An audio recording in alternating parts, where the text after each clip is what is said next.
I'm Jessie from the Swing Project, and in this video we're looking at variations for our 8-count Lindy Hop footwork. In part 1, we replaced beats 1 and 2 with a heel ball change. Now let's have a little look at replacing 5 and 6 with that same variation. Let's take another look at our 8-count basic footwork, starting on that right foot. 5, 6, 5, 6, here we go. Step, step, triple, step, step, triple. 1, 2, 3 and 4, 5, 6, 7 and 8. You'll notice that when we get to the end of 3 and 4 with that triple step, my weight is over my right foot, which means that my left is free. Now normally I'd pop in here my step, step for 5 and 6, but instead we're going to put in that heel ball change variation. Let's take a look at it, starting now with the left foot.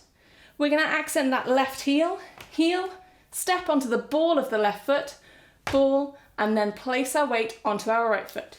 Change. When we put it together, heel ball change. This will feel a little different after you've practiced it on the other foot, but give it a try. Let's do it 4 times through. 5, 6, 5, 6, 7, 8.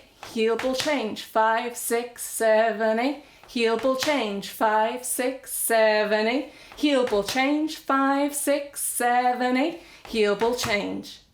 Now let's try putting it into our 8-count basics. We'll do one basic first and then pop in that variation.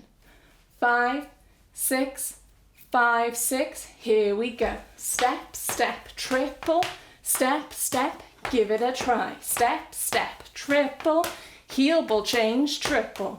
Step, step, triple, heel ball change, triple. 1, 2, 3 and 4, 5 and 6, 7 and 8. Great, now if you've watched both parts of this video, why not try each variation to a song of your choice? Give it a try.